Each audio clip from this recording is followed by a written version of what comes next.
Bismillahirrahmanirrahim. Assalamualaikum warahmatullahi wabarakatuh. Waalaikumsalam warahmatullahi wabarakatuh. Ini waiting listnya 1 tahun. Tapi alhamdulillah hari ini kesampaian ya. Kita sudah berjumpa ya. Pak Hendi, pertanyaan pertama. Apa sih enaknya jadi advokat? Guru-guru apa-apa langsung takon ini. Iya dong. Langsung ditembak dor. Ini pertanyaan saya yang saya pengen saya tanyakan pertama kali ketika ketemu. Kan apa sih enaknya jadi advokat? Begini, segala sesuatu profesi itu pasti ada suka dan duka. Oke. Kembali enak atau tidak enaknya ya. Tapi kalau dalam profesi itu seperti advokat, dokter, itu kan profesi ya. Itu adalah profesi mulia. Ya. Makanya kita menyebutnya adalah officium nobile ya. Itu adalah profesi yang mulia.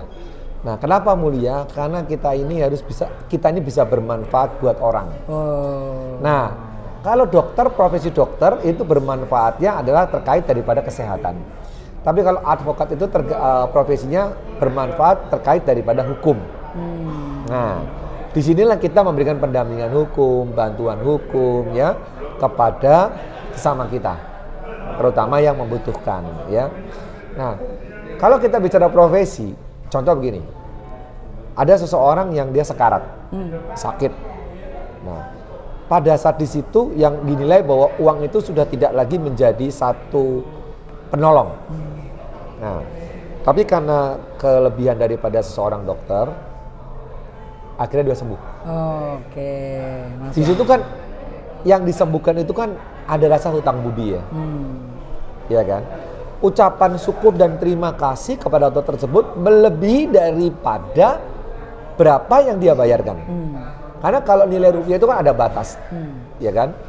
Tapi kalau budi, ucapan syukur, terima kasih, itu seumur hidup. Iya, oke. Nah, itu dokter. Nah, kalau saya terkait daripada hukum. Seseorang yang kita bantu, yang mereka terjerat hukum, ya, seseorang terjerat hukum, yang nilai berapapun uang itu pun juga sudah tidak lagi menjadi penyelesaian. Tapi pada saat saya bisa menyelesaikan, atau seseorang advokat bisa menyelesaikan, maka yang dibantu itu akan mengucapkan terima kasih yang sedalam-dalamnya, dan itu akan menjadi budi seumur hidup yang tidak akan terlupakan dan tidak terhingga. Inilah makanya dikatakan profesi kami itu officium nobile. Itu adalah profesi yang mulia. Nah, disitulah saya belajar bermakna, bermanfaat buat sesama. Luar biasa. Dari 1 orang, 2 orang, 3 orang, 4 orang, 5 orang, dan seterusnya. Nah, jadi sekarang ini kalau ditanya apakah berapa ya, sudah banyak sekali yang saya bantu. Nah, suatu hari itu nanti urip ini selalu bisa bermanfaat buat sesama. Urip itu selalu tolong menolong.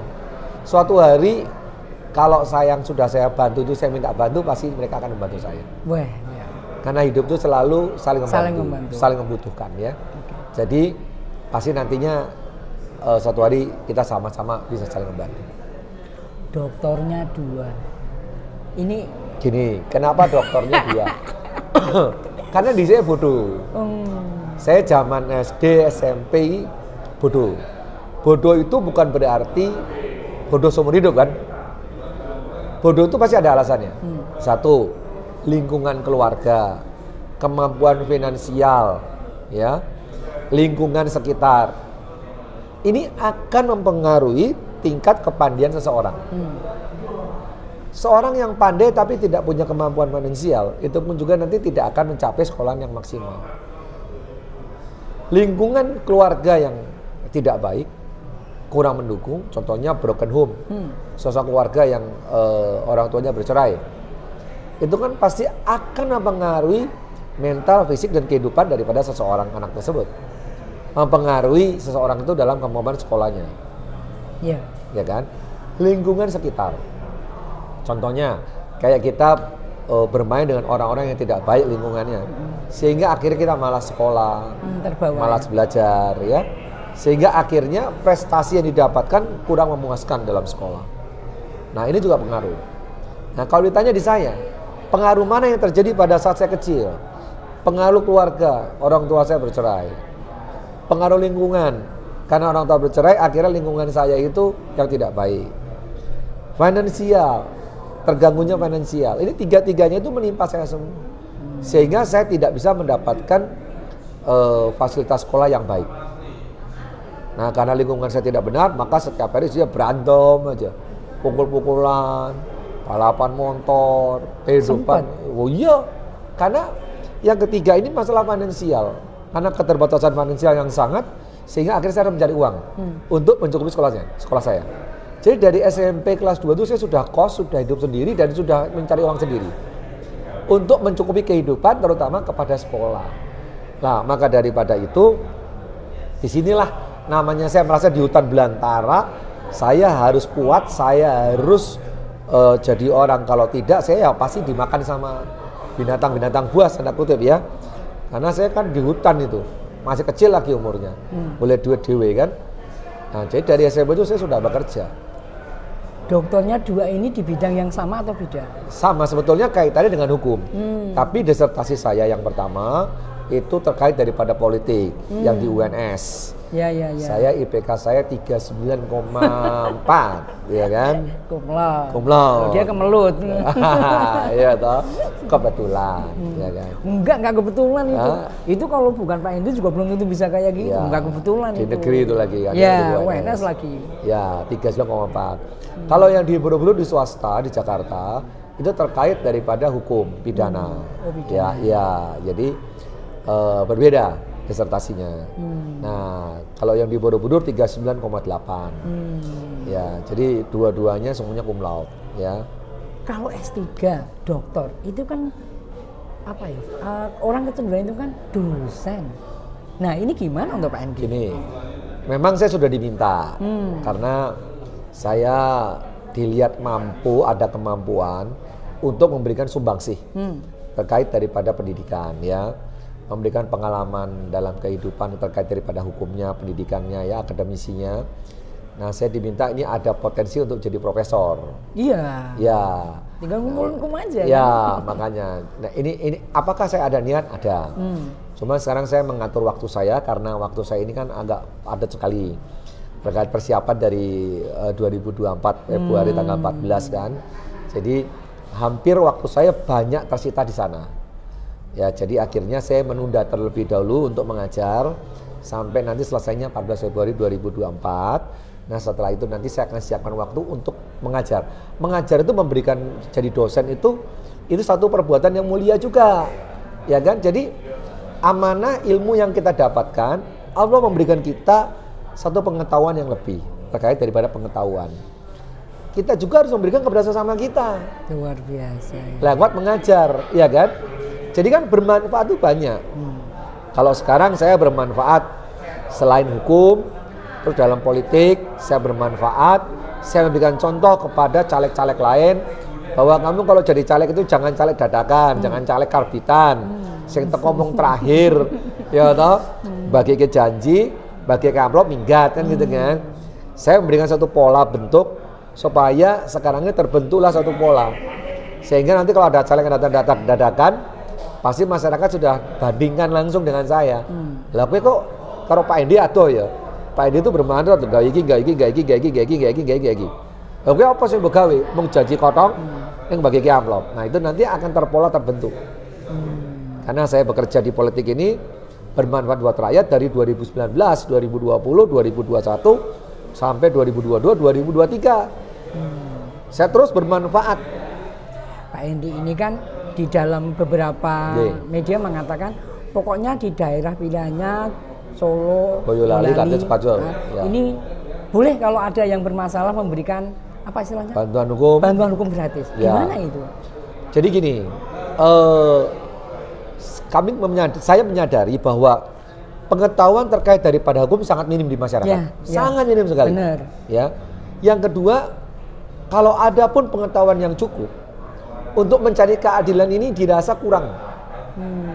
Pasrah biasanya ya? Ya, dirasa kurang. Kenapa? Karena memang cenderung bahwa, menurut hemat saya loh ya, dugaan saya bahwa hukum itu adalah milik orang-orang yang punya uang.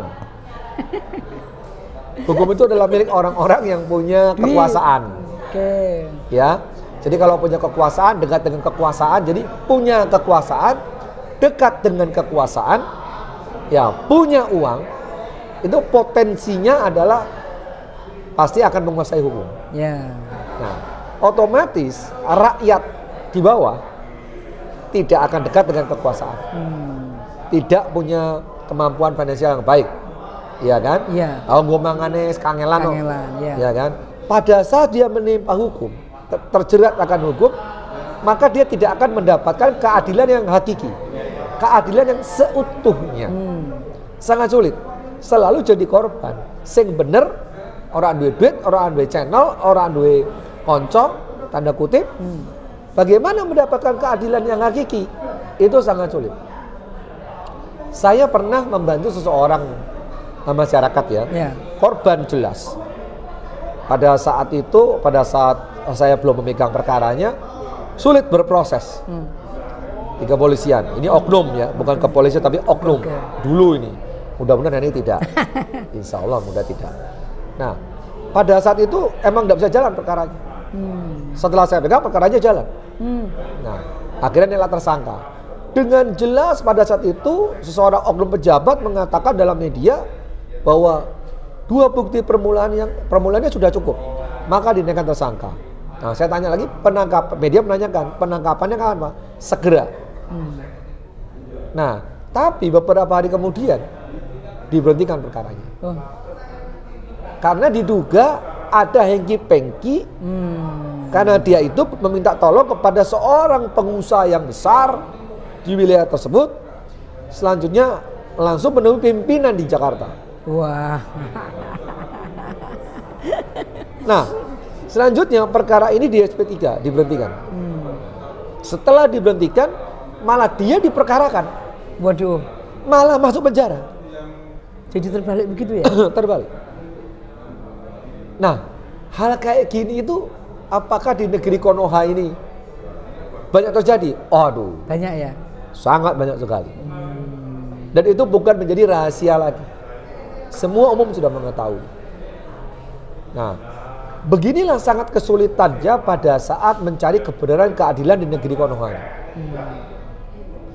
Untuk mendapatkan keadilan yang hakiki itu ya milik orang tertentu saja. Nah, maka daripada itulah dengan keterbatasan saya, dengan kemampuan saya yang ada, saya memberikan bantuan. Tapi apakah bisa bantuan ini didapatkan sebelumnya? Enggak juga. Contoh nih, kemarin saya melakukan uji terkait daripada putusan SP3 yang dikeluarkan oleh oknum kejaksaan. Karena di desa tersebut ada dugaan korupsi, pengadaan fasilitas untuk masyarakat. Sudah jelas ya, buktinya cukup ya. Itu saya pegang bukti bahwa ada kerugian negara, ya kan, dari inspektorat. Karena itu kan kalau kepala desa itu, oknum kepala desa itu bersama oleh inspektorat.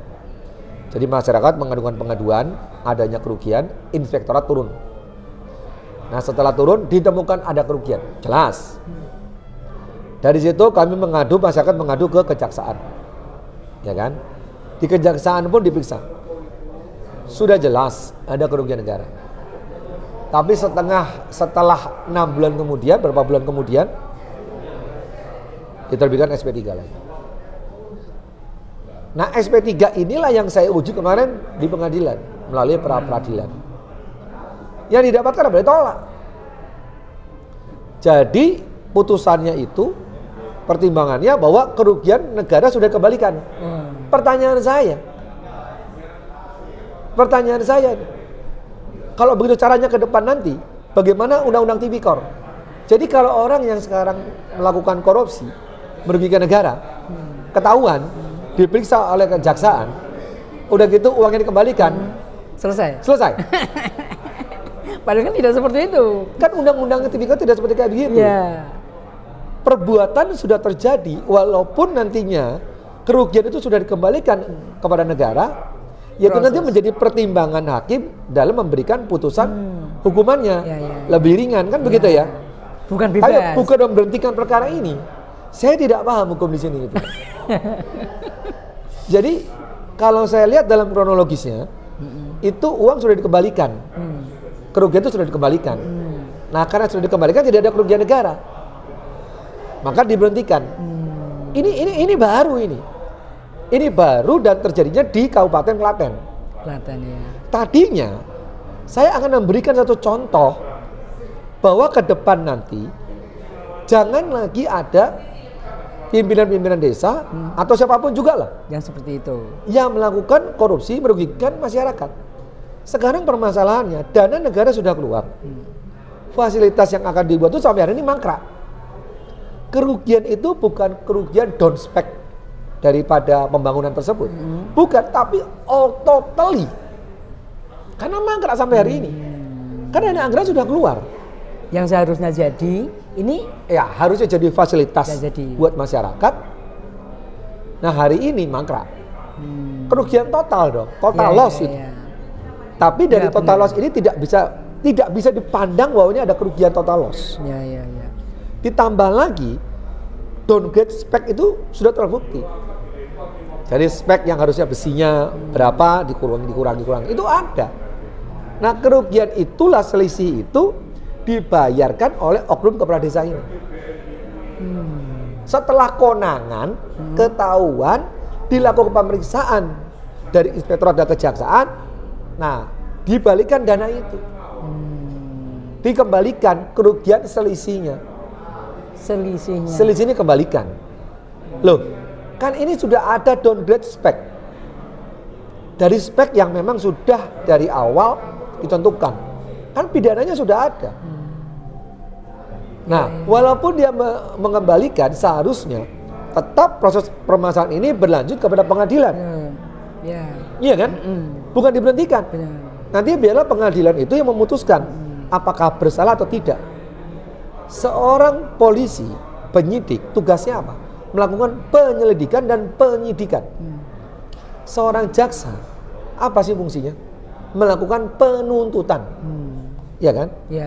Hakim memeriksa semua perkara. Iya kan? Nah, kalau dirasa cukup bukti permulaannya, dirasa cukup saksi-saksinya, maka diputuskan bersalah. Kalau tidak, bebaskan aja. Jadi kesimpulannya adalah jangan mengambil alih kewenangan daripada hakim. Seorang oknum jaksa ini lakukan aja penuntutan, jangan mengambil alih kewenangan hakim. Kan begitu ya? Ini kewenangan hakim diambil alih. Dugaan saya di situ. Harusnya tidak boleh. Iya kan? Nah, pada saat saya diuji di pra-peradilan, ya ditolak. Nah, ya ditolak ini saya belum bisa baca dengan jelas ya. Tapi yang jelas pertimbangannya adalah sudah tidak ada kerugian negara lagi, sudah dikembalikan. Nah, kalau gitu saya tabrakan dengan undang tipikor. Ya udah, kalau gitu ke depan ini menjadi jurisprudensi dong. Ada jurisprudensi dalam suatu pengadilan bahwa kalau terjadinya downgrade spek, ada kerugian, kembalikan wajar aja. Itu melepas daripada pidana. Kan pertanyaan dong. Mungkin saya belum cukup dalam ilmu pengetahuan hukumnya. Ditanya mungkin pada profesor yang lain. Atau mungkin yang punya kemampuan yang cukup dalam hukum. Tanya, apabila perbuatan untuk tindak pidana korupsi sudah terjadi kerugian negara. Nah, selanjutnya kita kembalikan kerugian negara tersebut. Apakah bilangan pidana? Nah, itu boleh ditanyakan, ya. Ya, boleh ditanyakan. Apakah ada kerugian negara atau tidak? Nah, kalau ada kerugian negara, apakah tindak pidananya ini tetap berjalan atau bisa dihapuskan? Coba tanyakan kepada yang lebih kompeten ya. Mungkin saya kurang kompeten ya. Saya kurang paham gitu loh. Hakim yang memutus ini punya kompetensi yang cukup atau tidak? Saya tanyakan ini. Di mana naluri kamu, di mana hati kamu? Iya kan? Coba lihat ini. Kalau ada oknum seperti kayak gini, ya kan, di bangsa kita ini, inilah merusak tatanan hukum di Indonesia. Kasihan bangsa kita ini, kasihan rakyat ini. Setiap korupsi yang terjadi, semua ditimpakan kepada rakyat. Ini saya tidak setuju. Sekarang gini, suatu oknum melakukan korupsi ini, kayak BTS, ratusan triliun negara dirugikan. Loh, iki ratusan triliun pangan dicaplok kalau setan beling ini. Iya toh? Nah, sekarang yang rugi siapa? Negara. Negara ki siapa? Kita. Sing bayar sopo. Itu beban itu nanti menjadi beban tanggungan kita bersama, anak-anak kita, cucu kita, buyut kita, dan selanjutnya.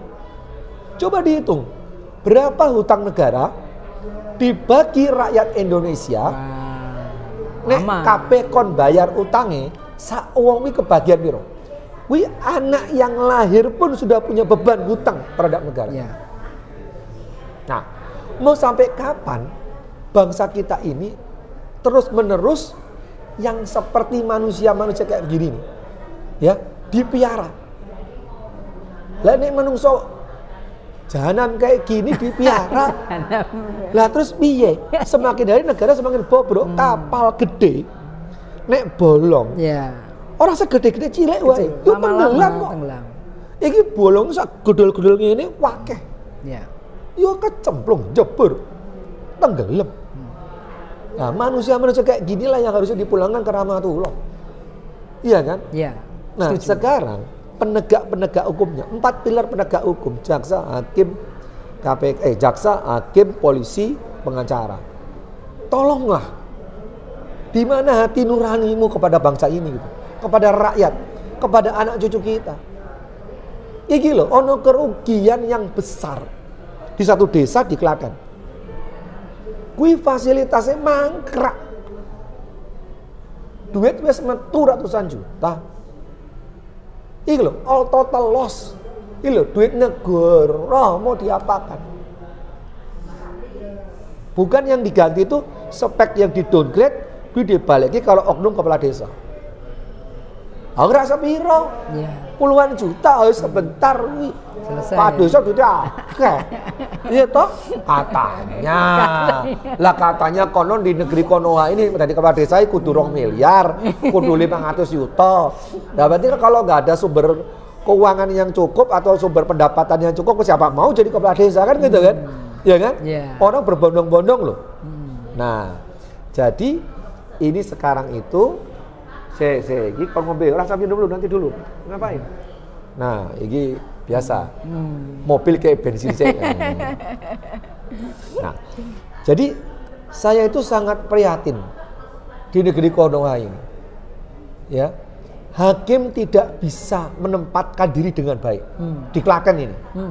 Itu nanti suatu hari, insya Allah kalau saya jadi DPR RI di Komisi 3, itu hakim oknum yang memutus saya akan cari.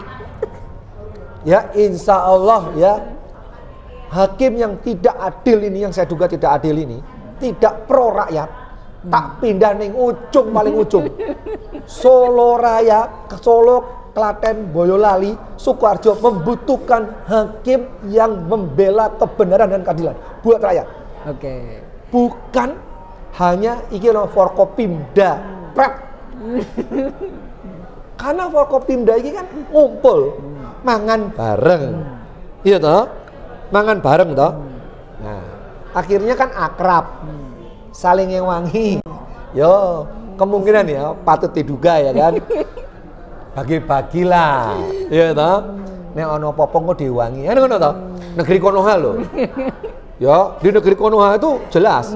Bupatine ya toh, karo pimpinan pengadilan, pimpinan jaksa, karo polisi, kemungkinan ini negeri Konoha loh, bukan di negeri kita ya, tercinta ini. Loh iya, ya kan biar bebas kita bicara, ya kan?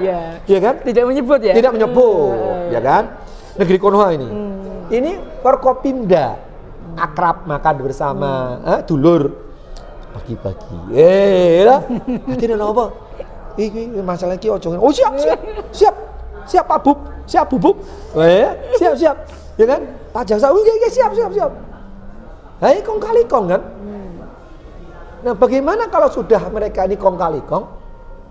Kita ini mencari keadilan, rakyat mencari keadilan, hendak ketemu. Ini loh, manusia-manusia kayak gini ini, pulangkan ke rahmatullah. Lu ngebak-ngebakin dono gak ira kosong menungso, pulangkan saja. Didoakan masuk surga aja. Tak dongake. Nanti sore. Iya. Tak dongake masuk surga. Nanti sore. Iya nanti sore. Jadi orang ngerusuh ini kene lho.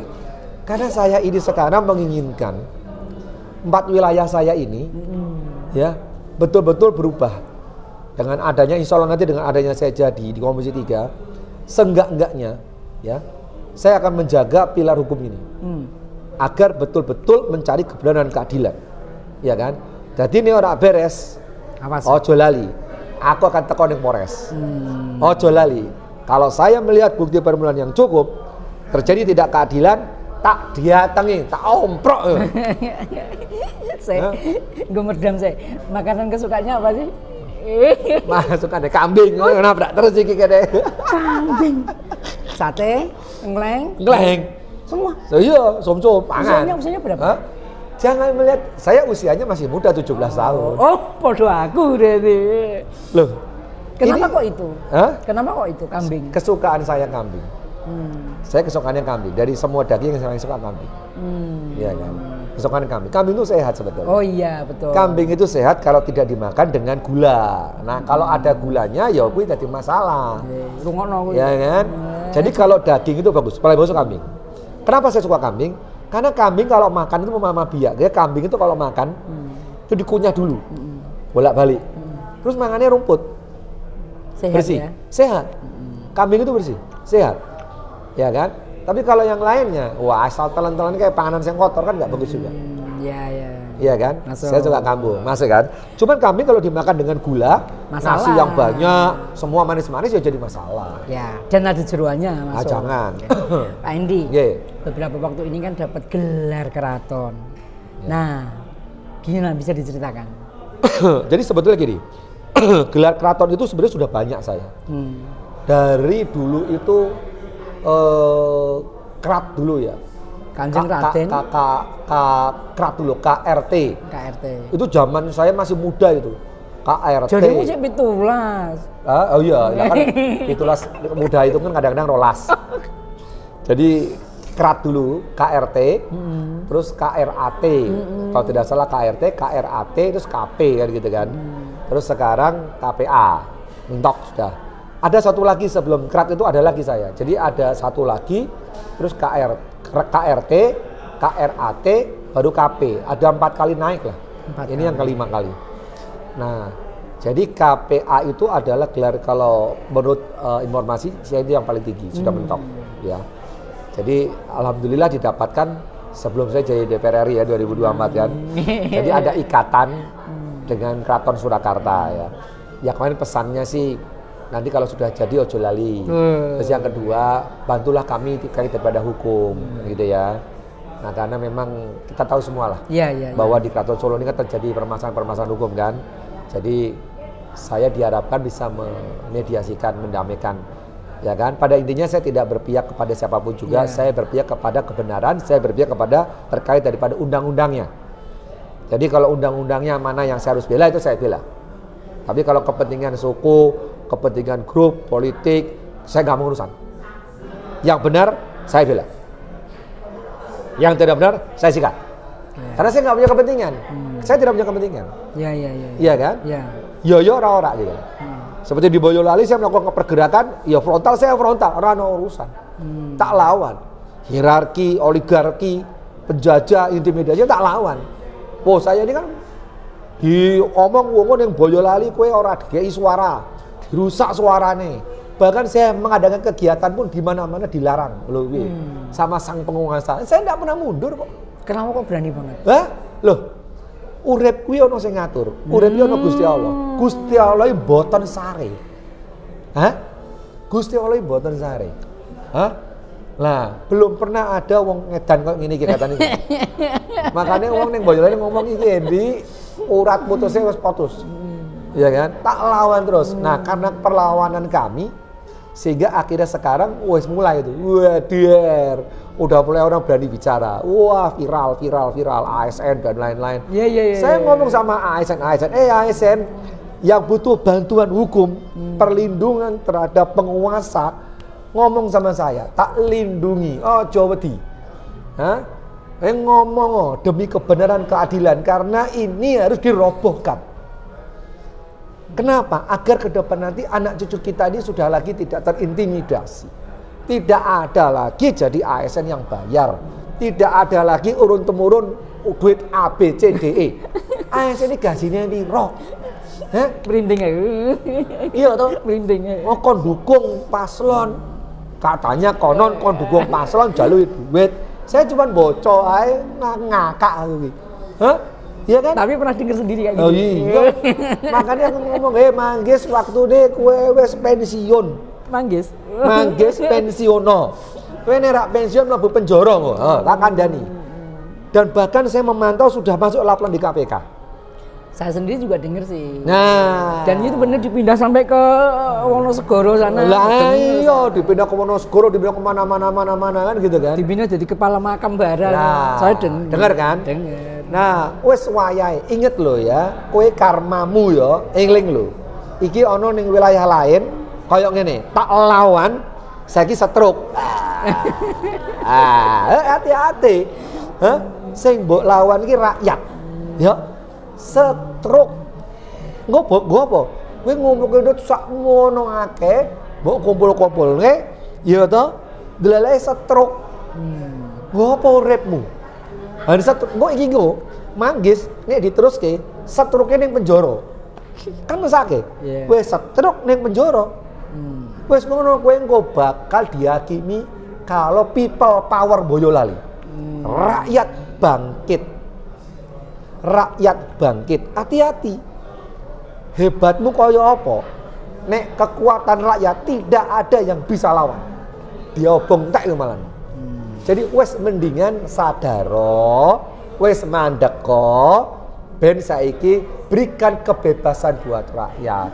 Biarkan rakyat itu nyaman, damai, bisa bekerja dengan baik, ASN bekerja dengan baik. Ojo dadi ASN katanya konon diduga, ya kan, kudu bayar.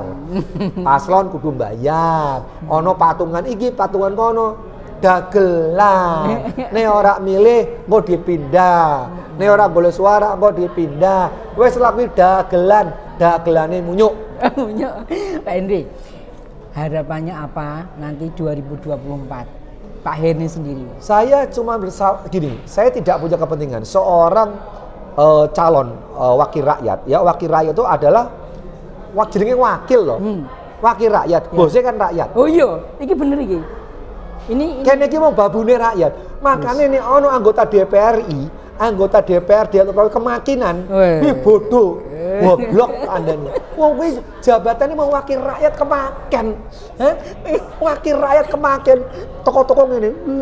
Senyum ora ono ya to. Jak ngomong ora gelem, salaman ora gelem. Kowe iki sapa? Wakil rakyat wong pembantu kemaken ngono kan. Hah? Jadi sing jenenge wakil rakyat kuwi kerjane buat rakyat. Iya kan? Ya terus. Nah, bermanfaatlah buat rakyat.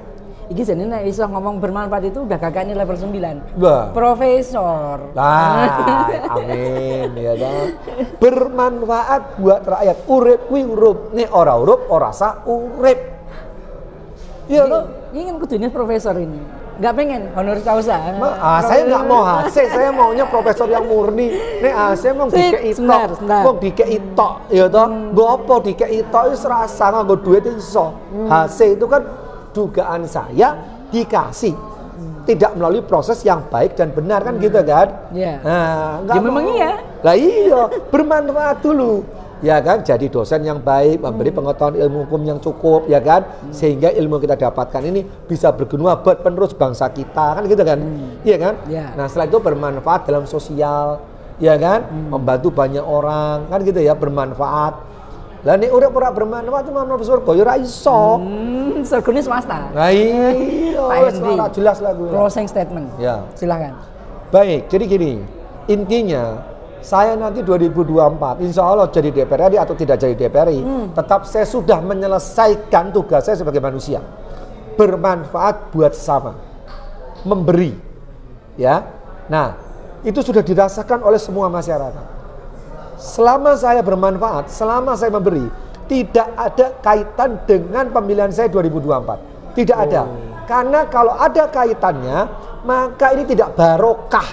Iki kan sedekah. Sedekah kuwi aja menginginkan sesuatu. Sedekah kuwi sing bales Gusti Allah. Ya, sedekah sing Gusti Allah, dudu menungso. Nek sedekah kuwi dibagike per gundul, kowe itu hasilnya gundul, ora barokah. Jadi sedekah ya sedekah, bermanfaat ya bermanfaat. Nah, setelah bermanfaat selesai, nanti apa hasilnya?